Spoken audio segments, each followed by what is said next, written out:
Man, I just like people are nuts right now. I guess we could get into it. Fuck it. Let's just dive into it, man. Yeah. Well, so I was just on Twitter and it was like, oh man, it's like people are just, I don't know. Everybody's crazy. Everybody's like half the people are defending guns and other people are saying we need to do mental health stuff. But these are the same people who don't want Medicare for all or, don't want us to have health care. So it's really confusing. Sorry. I don't know if that's a good place. It's probably not the best place to start. But No, I think it's I'm I just think really it's the place to start. overwhelmed today. No, I've Okay. been feeling overwhelmed This is lately as this is well. And it sounds like we're similar in that we probably have people on our feeds that are on radically different sides, and we probably see it all. yeah, well, I mean, my my, my group Revolution, um, it's just I've got a lot of progressive liberal friends who are, who own guns, but it's Sure. I have kids. So my kids right now kind of trump, I have a 5-year-old and a 7-year-old, and all I can think about is like, what would I do if somebody walked into my kid's school and killed them? Yeah. And then the fact that that's very well could happen, and the fact that, these weapons, that were on the streets. Like, I'm not against, like, I don't think we should completely have a ban on guns, but I also think like these folks were like, well, how are we going to defend ourselves against tyranny? I'm like, against tyranny, like, you know, that ship sailed a long time ago. Like, Yeah. um, if the government wants to do something to you, they'll blow your phone up or something. I don't know. It's a lot to take in as a parent, Mm, and it's wild because I have friends who are single and stuff, and they would like to try to intellectualize it and stuff. But it just, you know, for me, just having such young kids and having to explain to them like what's going on when they come home from school, because, they hear about it from their friends. yeah. And it's it's really heartbreaking. It's really, and the thing is, it's so strange that when you have something like these, I remember sitting down with my congregation and talking about Columbine, 20 years ago, Wow. you know, and thinking like this is going to be a one-time thing, and because a lot of the kids who were coming to Revolution back then were, teenagers and still in high school and stuff like that. And so we were, Sure. talking about that kind of stuff and hope it, and I also think about like Rodney King happening, 30 some odd years ago, The and early it's like these 90s. things, yeah, I mean, these things haven't stopped. Right. Like the Democrats have been in control, the Republicans have been in control, you know, nobody stopped any of this shit from happening. So it's just one of those things where you start to feel crazy. And then you see like, I saw this conservative politician yesterday saying like, oh, well, we can't do anything about it because it's more to do with people than it is with guns. Mm, And then the president yesterday says, well, really, I can't do anything. And this was a congressman. So then the president's like, well, there's nothing I can do unless Congress decides to help. So it's just like, and we're paying, I'm all over the place right now, but I'm just because I'm really frustrated. yeah. And, you know, we put all this money towards a war in another country, you know, and Right. it's just like, it just seems like this, like you start to feel like everything's kind of built on blood and on war. And then you start to look into Mhm. see who these politicians own stock in, these weapon manufacturing companies. And you're Yes. going like, well, of course there's nothing they can do about it. You know what I mean? They're in the pockets of these people. So it's Absolutely. just, it's one of those things where it's like we're living in like a 1970s conspiracy theory Oh my film, gosh. That's you that's a good know? way to put it. Yeah. Yeah. You Like know, a and TV movie, like, yeah, it's like like that bad. Like it's that yes. badly written. It's like, it's like Soylent Green. It's people, It's it's people. like that bad. Can I say where I get frustrated too? Even like as a quote unquote mental health professional, when people, and I'm even seeing people on the right now saying, oh, it's a mental health issue. What if mental health isn't just problems inside a person's skull, but it points to, kind of a larger sickness of society, Right. that there's larger structural issues, economic problems, issues around bullying and just feeling alienated from others, that is kind of mental health stuff too. And that shit needs to be addressed. Yeah, no, I think you're right. I mean, you think about it, like I do the work that I love, Yes. but one of the hardest things about doing this work is that, I'm always like 3 months or 2 months from being broke. Mm. You know what I mean? Dude, And that I'm must be one, tough. it's scary. It's It's really fucking, I'm scary, sure that's fucking scary. and I don't have a savings or anything like that. And I have kids that I'm responsible for, and so it's like, you try to balance it, you try to Mm. balance it and keep that balance. I mean, I'm all for, like, if I need to go get a job at, Starbucks or the grocery store or something, like, because I'm not really trained for much more than like what I do, unfortunately. Um, but so living in that kind of mindset, and then realizing, like, oh, if I have one medical emergency, like I don't have dental Mm. right now. And I had to, like, a year ago, I didn't have dental because I got eye insurance instead. I had to have a tooth pulled. It was $700. You know what I mean? It's like I'm literally one medical emergency away from being bankrupt. Mm. And I'm not the only person like that. Like Right, right. millions of Americans are dealing with this kind of thing. Like groceries are getting more expensive. You know, there's talk of nuclear war, and we just keep supporting war and keep putting money into like war machines and things like that, but none of it, but now homelessness is growing, Yes. everywhere you get. There's camps all over, Washington, of like homeless. You see people sick, so when you're taking all this in, and then you hear like threats of nuclear war. We've just lived through like a pandemic. Mm.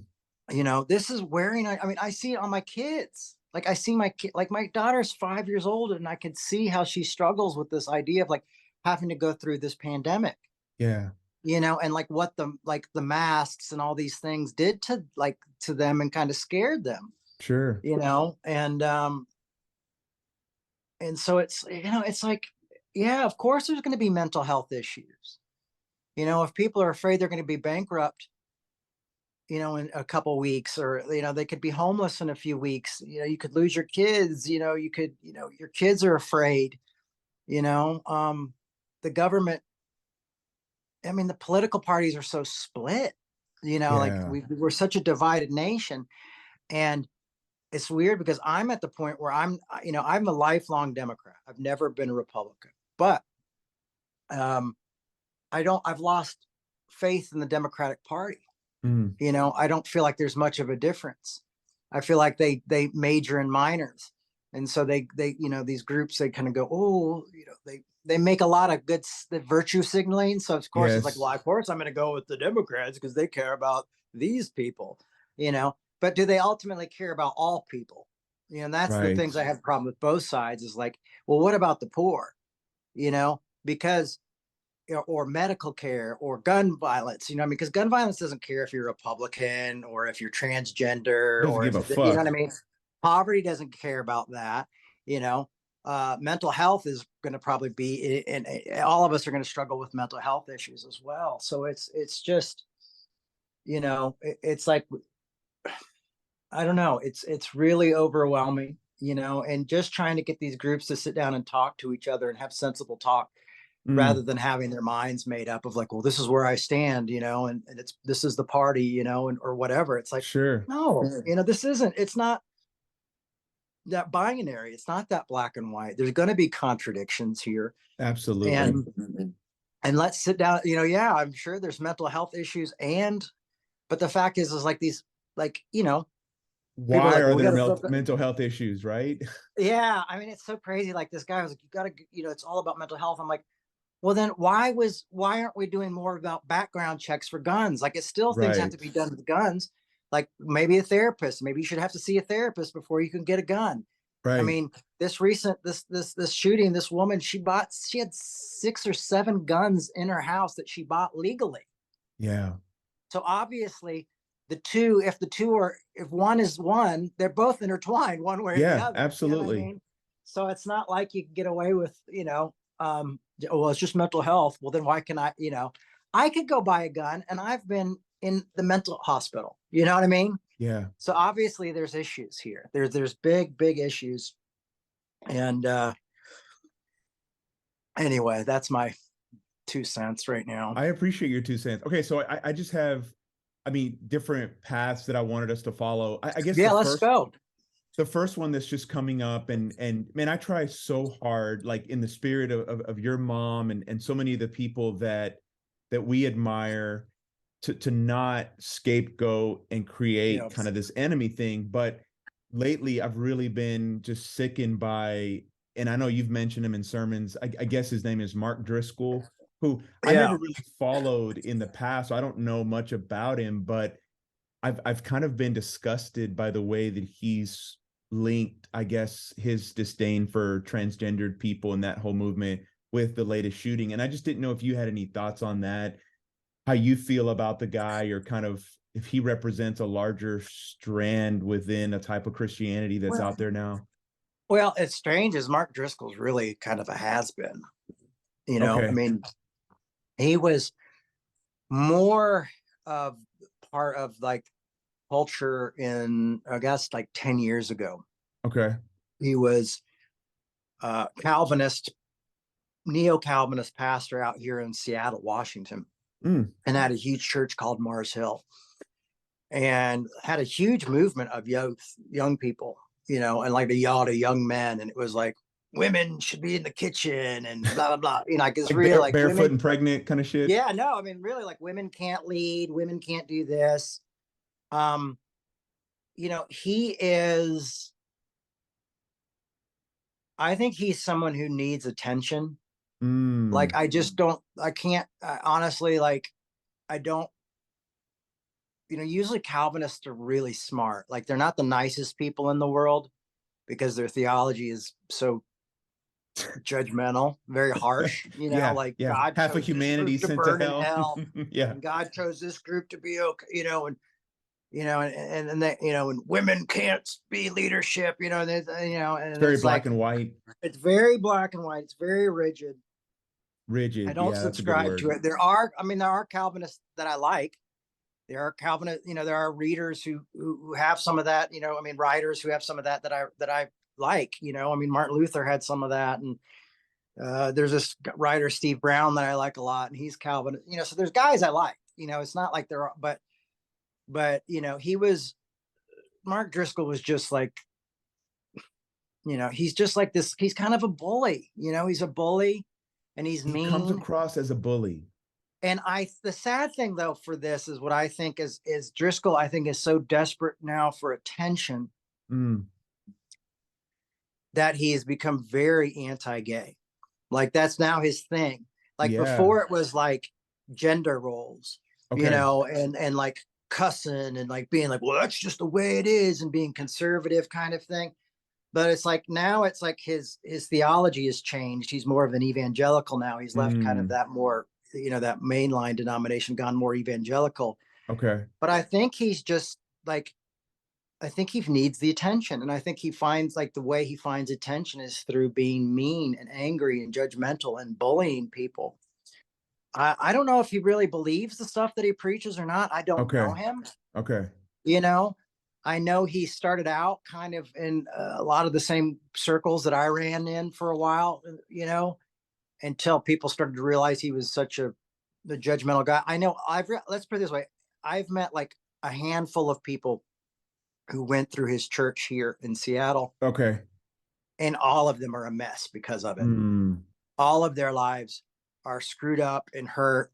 And he definitely comes up every time I see them. And, you know, got you. how horrible their lives have been because of, like what he did. And he didn't really do anything except he was just really not a nice person. He's just kind Mm, of a mean just a person. dick. Yeah, I guess so, and I don't like to like I don't like to talk shit about people. I try not to Jay, as much. I don't either. So I hope that Yeah. wasn't too harsh. Yeah, no, but I don't want to scapegoat. yeah, yeah. It's like, I don't want to scapegoat him, but he is part of the problem. He is an issue. He to me is,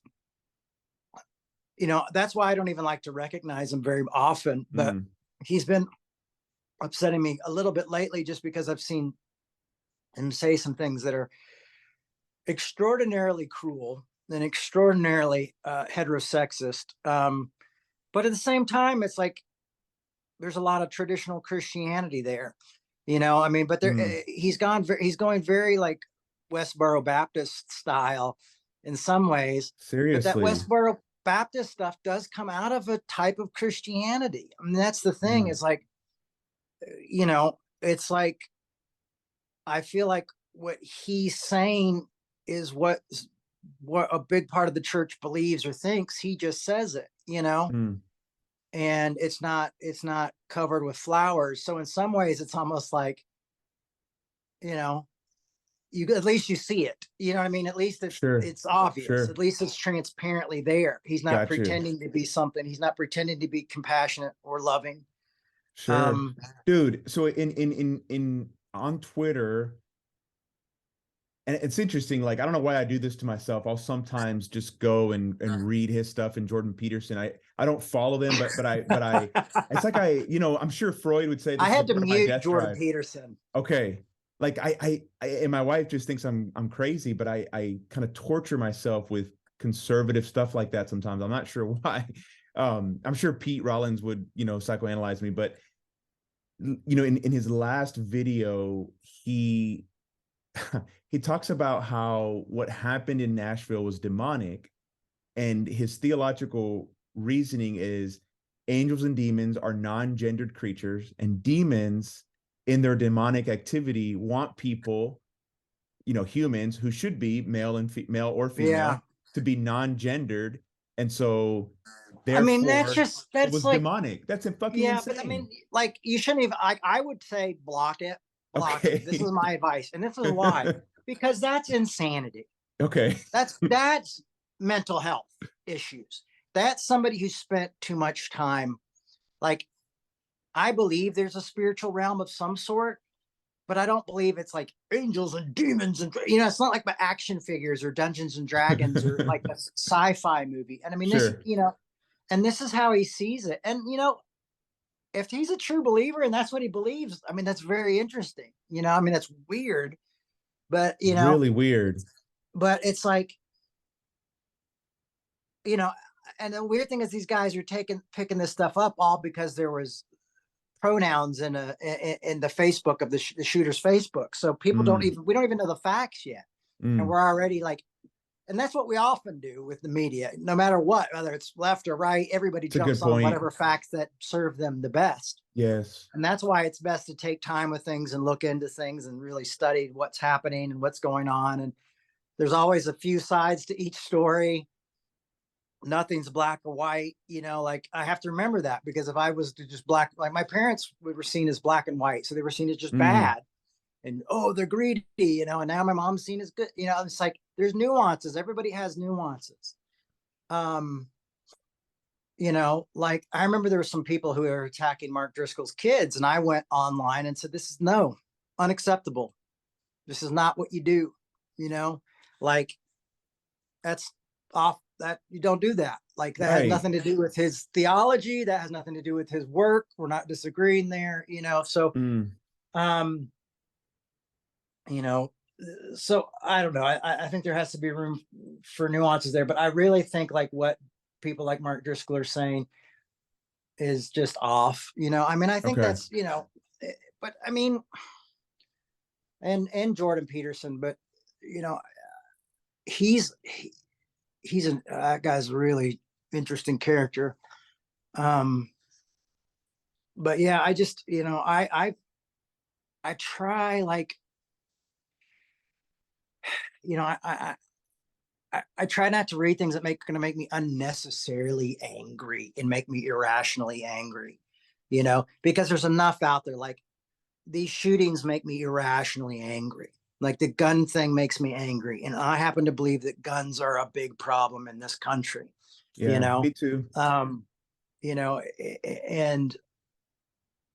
and so like, I just don't think there's any need for automatic rifles to be on the, these like AR-15s to be out there. It's just insane. And these guns are almost exclusively used in all these shootings, Right. um they can carry a lot of bullets and they can fire a lot of bullets. And here you think about it, like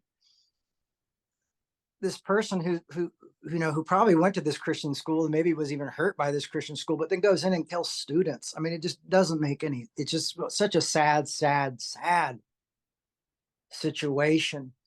And then we have people like Driscoll saying, well, it's devils and the demons, and then we have other, oh, it's the mental health. Oh, it's the guns. It's like, everybody, there's probably a combination Right. of things here.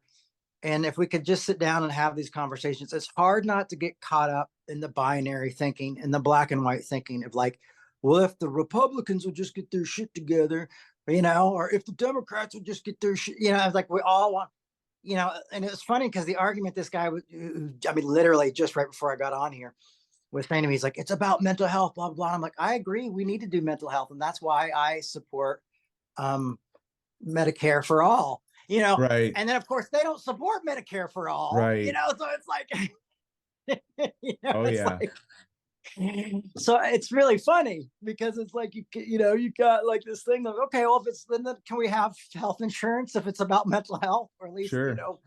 can Well, we, and I, again, going back to a previous point where I get frustrated when people go whether that's the left or the right, when they go the mental health route, I think people don't realize that a lot of quote unquote mental health is just helping people better adapt to a sick and broken system. yeah. And that actually makes their mental health worse. Yeah. I mean, we're in a system that's going like promising us happiness through Yeah. buying stuff. Right. We're addicted to our phones. Dude, this you is a know problem, man. yeah, no, I mean, it's much worse than it was when I was a kid, like all this like information and seeing everybody's opinions. Like I really have to work hard not to read comments because you Mm, do just become irrational and you become heated in the moment. yes. And I mean, my friend Pete Rollins is really good at like not getting into that stuff and trying to, Mm, really trying to step back and see a broader picture. Um, but I'm not always that way, but at the same time, that's just who I am. I'm not him and yeah, he's not me. And sure. so you kind of have to be who you are. Um, but I am all about choosing your battles wisely. I feel like we're losing empathy for each other, you Yes. know? And of course, like mental health care is to help people live in a world like this. Like I find like going to my analyst, I'm really learning how to have to live in a system that a lot of people find, like a lot of people are able to live in, but for someone like me, it's just harder Mm, to be in this system because I have different values. sure. And not that my values are better than anybody else's values. They're just different, so it's really hard for me to like um live. Yeah, you're right. I mean, this isn't in like, it's a crazy world. It's like when you see people getting killed every day, all over the world, or you see people in America arguing about issues like we see everybody fighting over LGBTQ issues, and then you find like in like in what is it, in South Africa now, in Uganda, is it like if you can't even say you're gay or you go to jail. Right. Yeah, I mean, so you go like, oh my God, look what these people are suffering, and then we're over Yeah. here acting like we've lost. You know what I mean? It's just like there's just all this suffering happening everywhere, and Mm, it's hard to keep it into perspective, it's overwhelming. and we've talked about it before. Is like you also see like there's men are really suffering right now and like feel like they're losing their place in society in the United States. Absolutely. And it's weird to see usually the bleeding hearts now are the ones who are going like, give me a break. Oh, what are men not getting enough Cisgendered attention? white men, fuck Yeah. them. So you've got that going on too, and I'm like, well, shit, like at what point do we start to have empathy for people? Like, just like Right. we realize we're all people. Like, if it's so funny that the people who are like cisgendered all of a sudden like want to judge someone by their gender. Oh, poor, or not cisgender, by non-binary things. Oh, poor white cis male. You're going like, are we all like? How do we do this to each other? Mm, Like how do we? It's like we return anger for anger. mm, And I think that's what we've got to learn to not do, is like be so judgmental and learn to be compassionate towards people who are hurting, you know, mm. and help carry each other's burdens. I mean, that's what the Apostle Paul talks about in Galatians, is like be gentle and humble and help people up. So I'm saying like you know, uh, help your LGBTQ brothers and sisters, but also help your cisgender brothers and and your straight sisters, and let's carry each other, you Yes. know, and have compassion for each other. Uh, I think politicians and corporations and things like that win when we're divided. I think like that's what I mean. That's kind of what social media specializes in, is kind of like Oh this kind yeah. of division and That's a this. great point. Yeah, and it's like we've got billionaires who've got us all divided. We've got politicians who are out of touch and who are taking bribes from, or maybe not considered bribes, but still considered donations or whatever, from big pharma, the NRA, weapons manufacturing companies. Right. They're making money. They have stock in war. Like companies that value off get money from war. Like there's this conflict of Sure. interests all over the place, and so like they're like, it's like we're allowing our overlords to divide us when they're just getting rich over our division, and they're just getting security over our division, and they're just Mm, kind of watching the whole world burn from up above. And maybe it's not as maybe it's not like as that, because sure. everybody compromises over times and things like that, but it's still the fact that we're allowing these folks to divide us, and like how many people, like when I say stuff like both parties, like I always try to bring in both sides, Yeah. because I don't want to scapegoat anybody. Same But it's here. amazing to me now how it used to be like Republicans who would come after me and tell me that oh, the Democrats are of the devil, blah, blah, blah. But now when I throw in both parties, it's usually angry Democrats who come in and angry liberals who come in and be like, how dare you say this? We wanted to do this. Or like we're talking about guns and someone's like, well, they tried to change the tax child care thing, like they go off the rails. Like Sure. it starts to make Sure. sense. Oh yeah. And now it's like Democrats are violently, like it's like party before people. So Dude, it's like both sides are party for people, and that's like absolutely.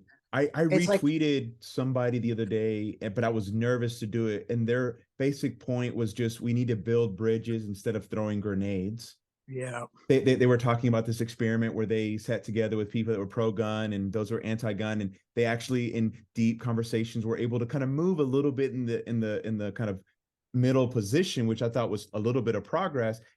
But in retweeting that, I thought, fuck, what if some liberal person, tells me that's horrible to build a bridge? We do need to blow up people and, throw the grenades. And I thought, God, there's something sick about this. well, it does happen. It happens to me a lot. The more I've tried to be a bridge builder and a peacemaker, the more I've seen that that's not necessarily what people want.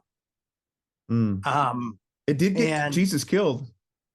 yeah, no, it did. It's just really frustrating for me because I grew up, quite honestly, like I grew up in my teenage years thinking like the conservatives and the were the bad guys, Sure. you know, and that they're the ones who hurt my family. And then now Mm. I'm looking back, and I started looking over time, and I have a personal family Facebook page, and started seeing some of the people who really helped my parents go through a lot of this near the, when everything fell apart, the people who stuck by. And I'm like, those aren't mainline people. Those were like evangelical Christians who just really had compassion for my parents, who Sure. are also conservatives,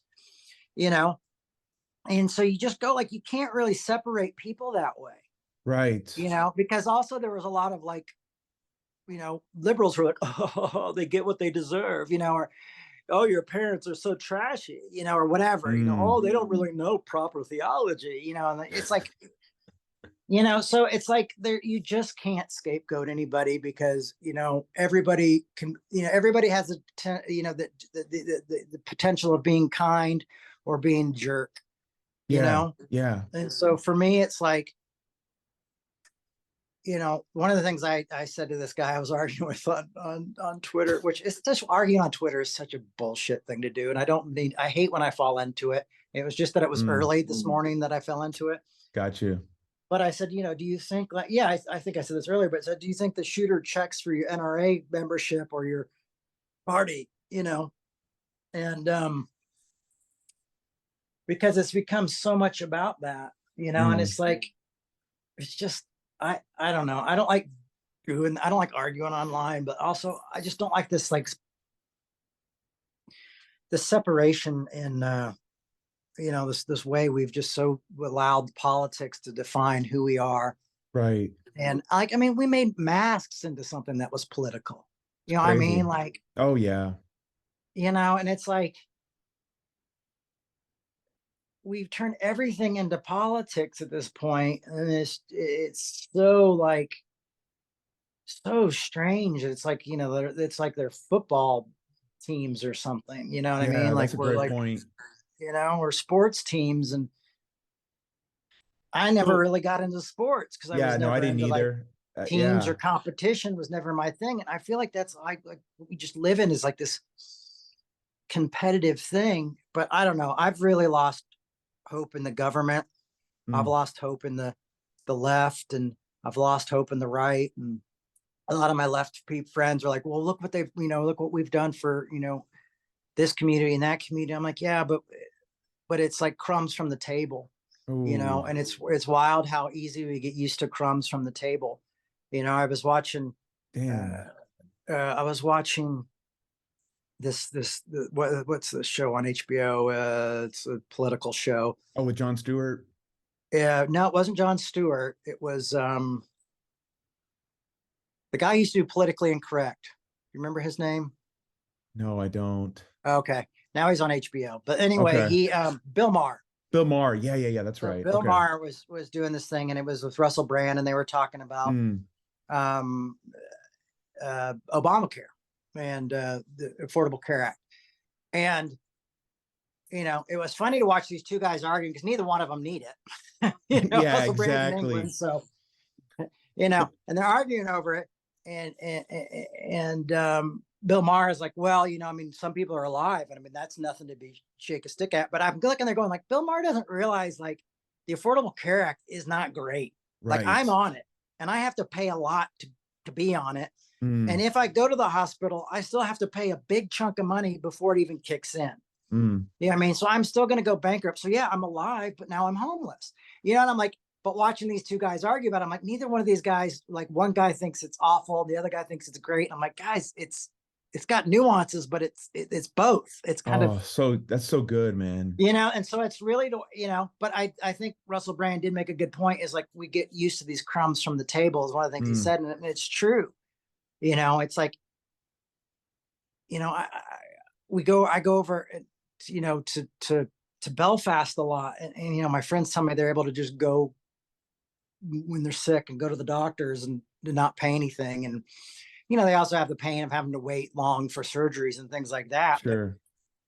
it's just, it's a tough world. Like I go to an analyst, but I have to take this month off from seeing my analyst, Yeah. because I can't afford to see my analyst, Mm. because my insurance that I have doesn't cover that type of therapy. Only Right. certain types of therapy are covered by it, so it's Right. like, here's the thing: is people are all. It's so funny when you see conservatives start talking about, because they just don't want to talk about gun control. So they're like, "Oh, it's mental health." Mental health. It's Like, fucking sure, hilarious. and it's just like, but you guys don't give a damn about mental health. You They don't want don't. health care. You don't like this is like, at least say it's about something that you want to fit, that you could, that you guys are going to provide to help us with. You know what I Sure.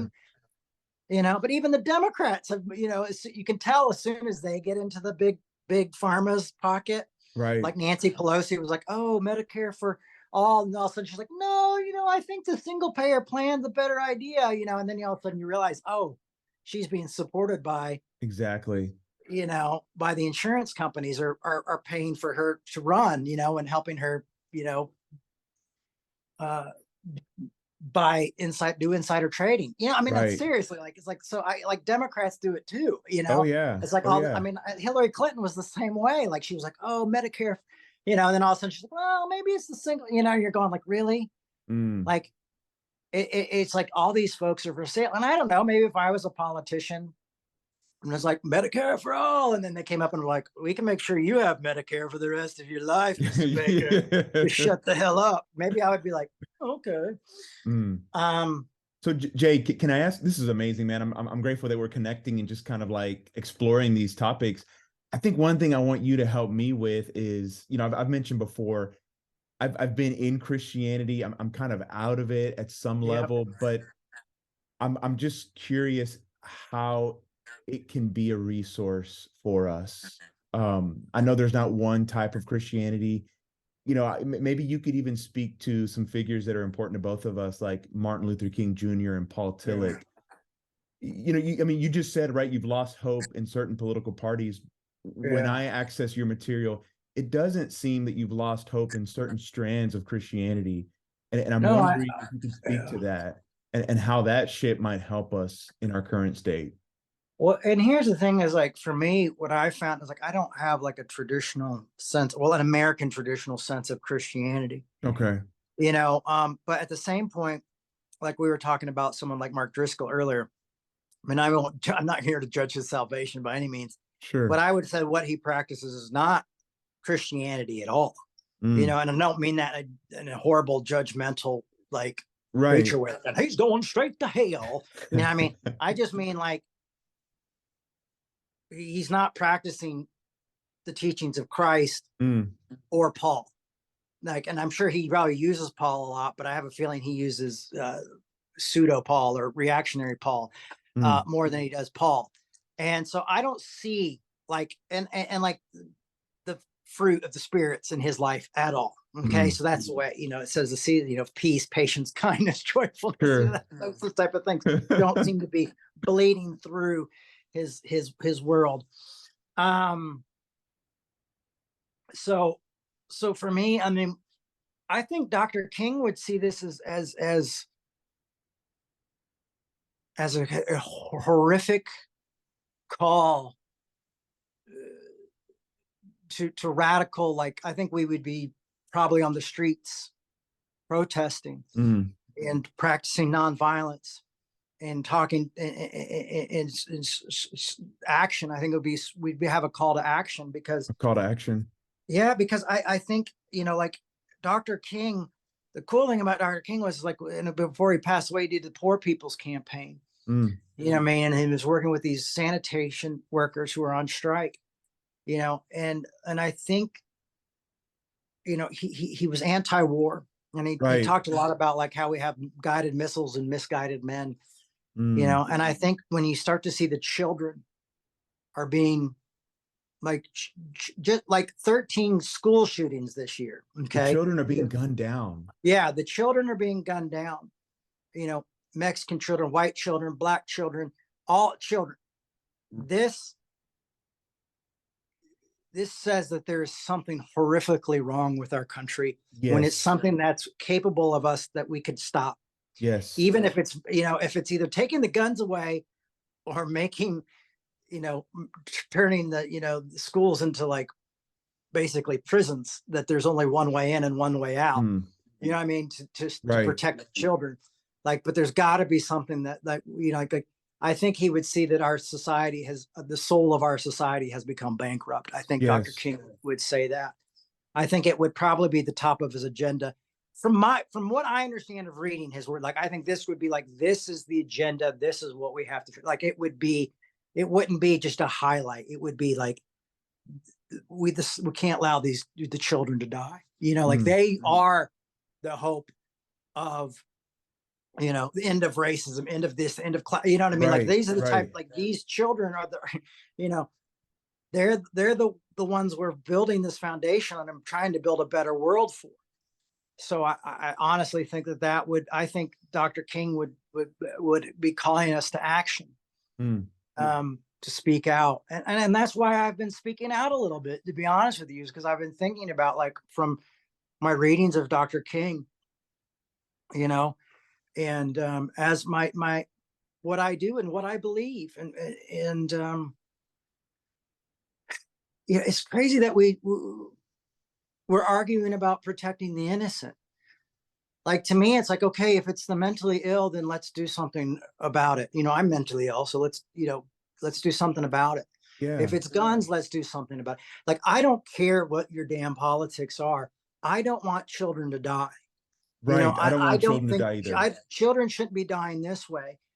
I hate the fact that my kids have to have freaking gun drills, and that the people are, like they have to have that type of, like, damage in their brain to think, like, and the teachers try to call it other things so it's not as scary and things like that. It doesn't cause, but it's a necessary trauma because someone could walk in. Yes. And do that. So they have to have that trauma. But man, my youngest son is almost 9 years old. I mean, it could have been him. Yeah. It's fucking terrifying. And it's like, I don't know. It's heartbreaking. It's heartbreaking that we're divided. We're so divided about it that we don't do anything. It reminds me of, like, that saying, so heavenly minded, you're no earthly good. Yeah. Like, it's like, it's being like, we've become so politically minded, we're no worldly good. Oh, that's good. Dude, you need to tweet that. Yeah.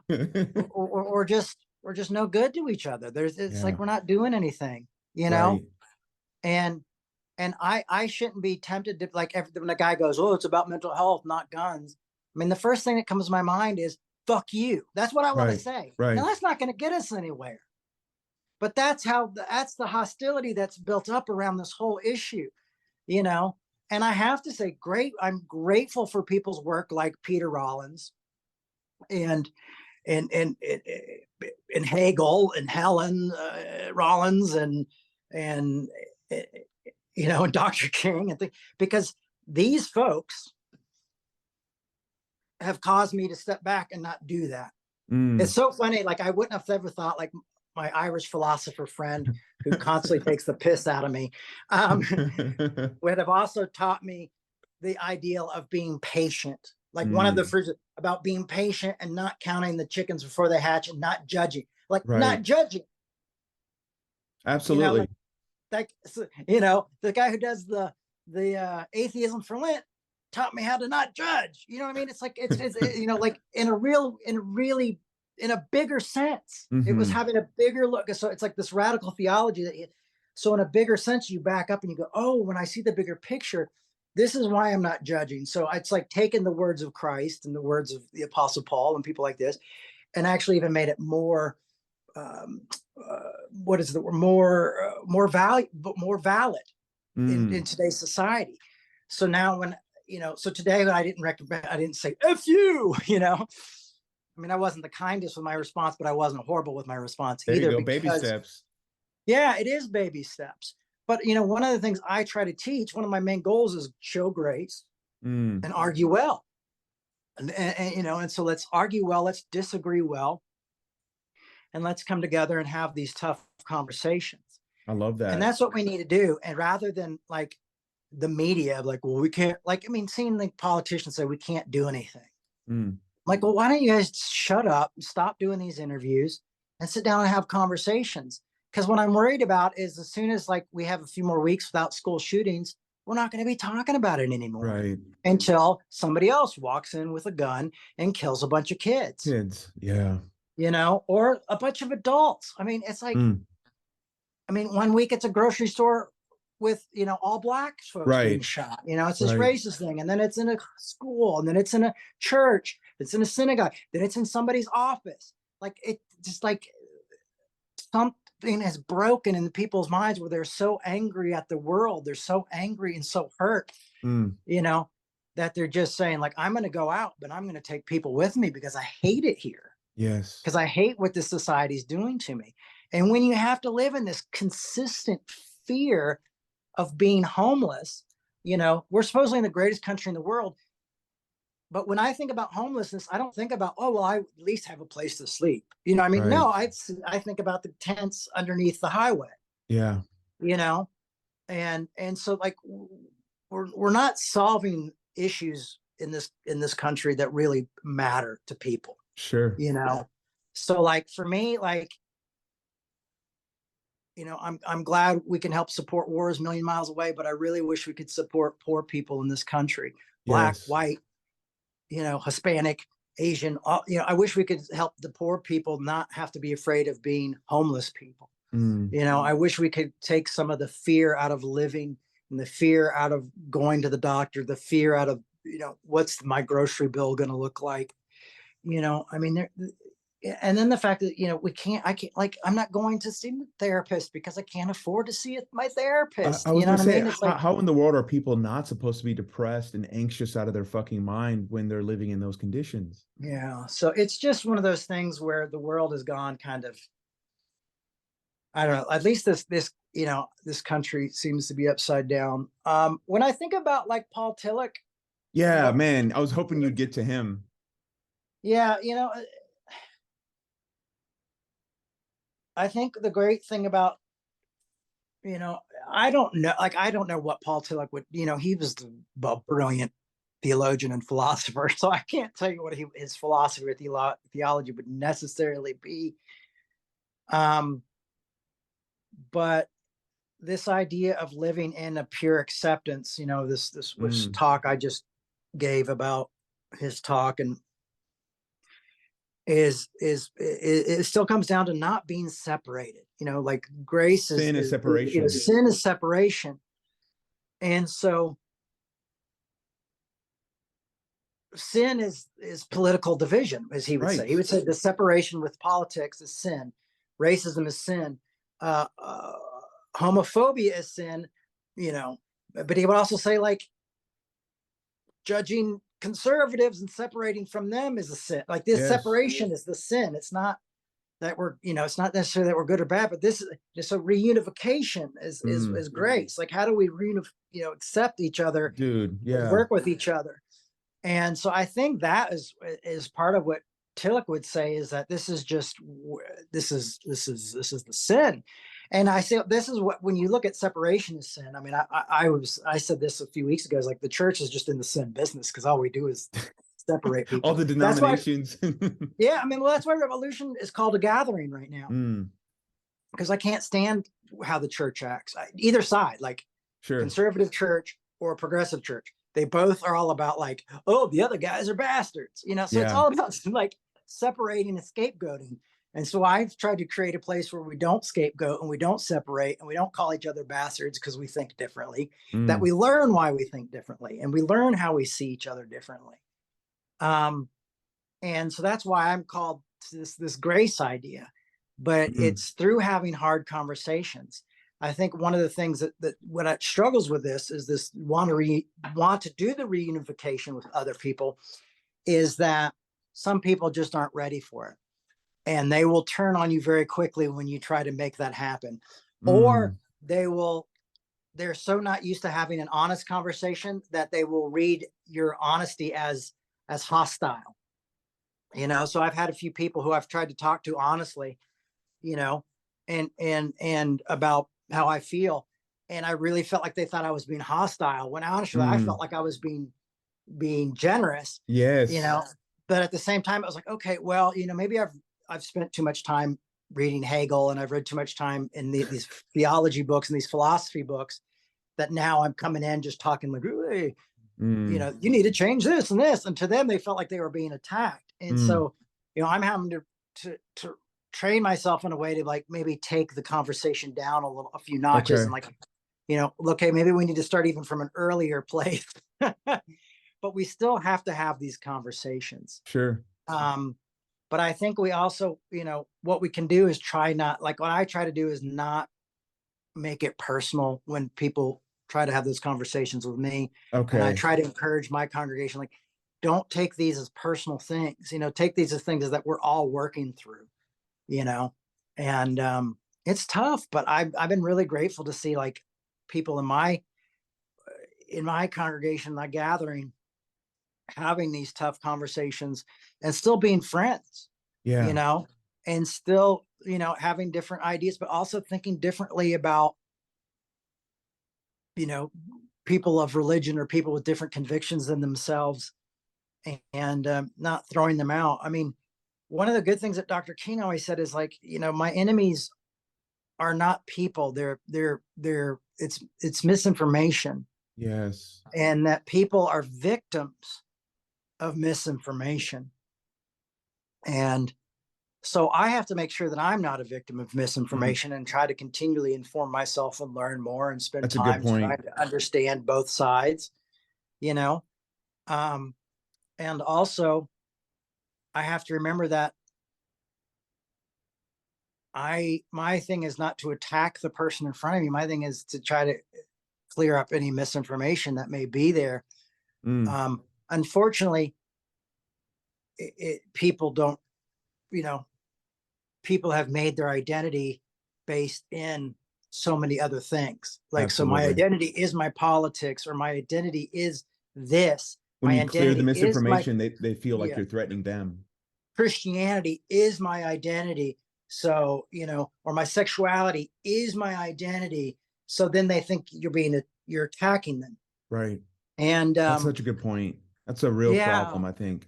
so we have to be, you have to be gentle, Yeah, and very and gentle. with those situations. Jay, Um, can I ask you this? So a couple of weeks yeah, ago, I had this great guy. He actually reached out to me. I guess he really follows, your good friend Peter Rollins, and he yeah. reached out and wanted to be on the podcast. And he wrote a book called A Theology of Consent. But his big idea that we explored was when you finally get to the point where you don't want to scapegoat, what you realize is that people will want to really scapegoat that person, and that it's really fucking hard to be the person that's in the middle trying to create the peace, that they usually get killed, or at least, Yeah, scapegoated once again. And so I'm wondering, have you felt that? Is that a part of the burden that you carry? I Is feel it every day, okay.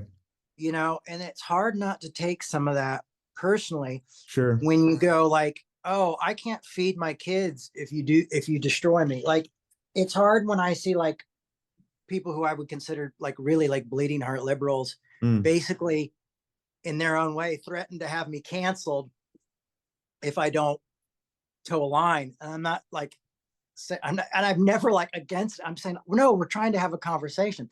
I'm trying to show you that I can see the side of the person that you're critiquing as well. right. And they're going and sharing personal stuff that I've said to them with people online and being taking it out of context and things like that. And it's like, you're trying to destroy me. So it's like, it's hard not to like when it's like the fact that you can't be a peacemaker, or you can't. And this was literally me trying to get two people to kind of see each other's Right. differences. And Right. instead it was me. I became the problem. Mm, I have gone into groups on Twitter and stuff where they were like talking about pastors and how the kids should have to denounce their father's behavior and things like that. And I went in and said, well, it's a little more complicated than that. These are the kids. And then, I had this woman who was a therapist say, mm. Jay, you're not helping and you're not welcome in this conversation. Like, a Oh, freaking therapist telling me I'm not helping, even though I've lived through it and I've been there and I've done it and I've done more than just study about it. It's been my life. I was told I wasn't welcome. And so what I find is the biggest kickback, strangely enough, comes from more of the progressive folks, dude, and they're totally. like, well, we're just angry. And, we're just finally being angry. I'm like, yeah, but you're acting like the conservatives did in the 80s and 90s, like you Some of the just most turn. black and white rigid people are those that I've expected to be the most nuanced. Yeah. in the So progressive that's, circles, therapists. it's really tough. And It it's is, not that I'm Jay. trying, it's not that I'm like, I don't have anything, like, I don't have like, I'm not trying to twist the knife, and I'm not trying to toot my own horn and like, oh, aren't I wonderful? Because it's been really hard to get where I'm at. Mm, I've had to read a lot of really tough books. I've had to spend a lot of time with people. I've had to live through a lot of hell, mm, so I don't expect everybody to be there. But I'll tell you, it's tough when people threaten you. It's tough when you feel like, what I found is, you know, loving your enemy is one thing. mm. Loving someone else's enemy is dangerous. When Ooh. you love others' enemies, you become their enemy in a lot of ways. And the thing is my mom, I think what was great about my mom is she had this kind of naive, people read her as being naive, and she wasn't naive, but people No, saw she she kind wasn't. of played like a Betty Boop, who me, kind of thing, or kitschy kind of Right. person. And so she was able to go to the gay bookstore in the neighborhood and do The signings and take neighborhood. pictures with That's boys great. and chaps and stuff like that. You know what I mean? And then be in the church next week, and they were just like, "Oh, Tammy Faye, she just doesn't know better," you know, because she could love everybody. Mm, You know, unfortunately, because I've spoken so much and done theology and done things like that, people are like, "Well, Jay, you should know better. You shouldn't be mm. hanging out with the conservatives, and you shouldn't be talking to these or whatever." Each side thinks, you should know better, Mr. Baker. You know, and that's tough, That is because you tough. just like, I'm trying to love everybody. I'm trying to give others the benefit of the doubt. Um, I really like, okay, I want to use Freud as an example of what I think, Freud wrote really well. Sigmund Freud was a great writer, and almost anybody can pick up one of his books who's gone through high school and understand his philosophy. You can listen to it on tape, and like someone reading one of his books, and understand it. And I felt like what Freud was trying to do was not make us not Christian or not. He just wanted us to be healthy and know how our minds work. And he gave it to us in a way that we could all understand. Now, we didn't all read it. We rejected it. Everybody's like, oh, Freud, cocaine and mommy issues, Yeah, yeah, whatever. yeah, I yeah. think Freud's brilliant. I love Freud. It's more I've read, more I understand. It's like, I really like Freud. So everybody can put that in their pipe and smoke it. Um, but he was, I felt like he brought psychoanalysis to the people. It's just people Mm, didn't want it, mm. and I feel like that's what bringing like grace and like non-scapegoating is like. It's hard to bring because it's not, you're just trying to bring it to people, but they don't necessarily want it, or they're so hurt they can't see it. And it gets really tiring living in the hostility. But but when you think about it, when I think about it and go like, well, I'm trying to help people not live in this hostility. So Yes. I'm going to have to go into the hostility, and maybe on others' behalfs. um but I certainly don't feel like I have a martyr thing going on here either. It's No, just no. kind of the message that got me excited, that's led me in to this place. Like grace got me excited because it was for me. And then it Right. got me really more excited than it was for others. And then when I realized it was even for like my enemies, like, oh my God, it's even for Jerry Falwell and these other people. And oh my God, there's no asterisk on grace. And grace is like this complete anarchist thing that no one can control and no one can corner because Right. it's for everybody.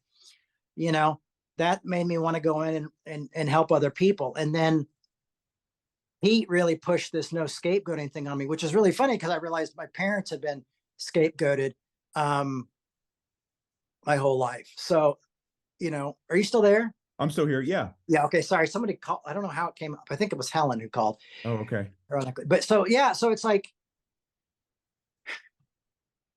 just kind of building on the work we're doing. But man, it's tough. I feel like we've been all over the place today. Oh, dude, this is But good. No, no, no. This is great. but I hope people realize what's out of this is that honestly, like I think part of it though is I guess like there's an old MXPX song called "I'm the Bad Guy," and and I was thinking about it, like in some ways, maybe it's easier to go in and with these things and say I'll be the bad guy if I can just get these people to talk, Yeah. and see the Don't you differences of think each other. back in the day, I was into a guy named Dietrich Bonhoeffer. I'm not sure how I feel Yeah. about him today, but he has this Yeah. book, Costly Grace. And I know in my more conservative years, it was always like, oh man, I'm going to get persecuted by the liberals, or, it's going to be costly because I have to be a moral person in this like immoral Yeah. society. But now I see Costly Grace in the vein that you're describing. If I really don't want to And that's what I would scapegoat, have argued with him too. I would have said, well, it's not cheap grace, because he used to yeah, say to avoid cheap right, grace. I would say, right. no, it's free grace. It's free And that's the grace. problem, is it's for everybody, Yeah. and that's where the work comes in, because Mm, we see our lives transformed through it. And now you're having to go like, okay, well, you think, there should be guns in every corner and just everybody should go to psychiatrists. Okay, well, grace is for you too. mhm. And hey, if you want to try it, freaking let me go see, pay for me to go to my analyst, Yeah. and then let's see what happens. And but I don't know. I just, I don't have all the answers to what's going on in society, but the one thing I will try to do is not scapegoat people. And I think Mm, hopefully that's what people get from this, is that we don't scapegoat each other, and that we don't allow, like in revolution, I always say like politics aren't, like we've turned politics into God, and it's a little sure. more deeper when you're doing it from church. Oh, it's an idol, brothers and sisters. But it's true. It's like, don't let, like, I'd rather be, I don't want politics to get in the way of me loving somebody. I don't Mm, want like politicians like have that much control over me. I don't mm. want these systems to have this much control. I mean, we're in late stage capitalism and it sucks, and we're It there for a reason. sucks. Yeah. What I mean? Like, I have to remember, like, okay, like, and maybe I'll close with this. Yeah. Like, as much as like conservatives drive me crazy, like with their ideas, and like I can't, their anti-abortion stuff and being anti-gay. I mean, that is horrific, and I can't stand it. But I also have to remember, like, it was also Democrats who got rid of a lot of the welfare system in this country, Mm, and to put in the work, and it hasn't worked. And they took away a lot of welfare, that so poor people don't get the help they need.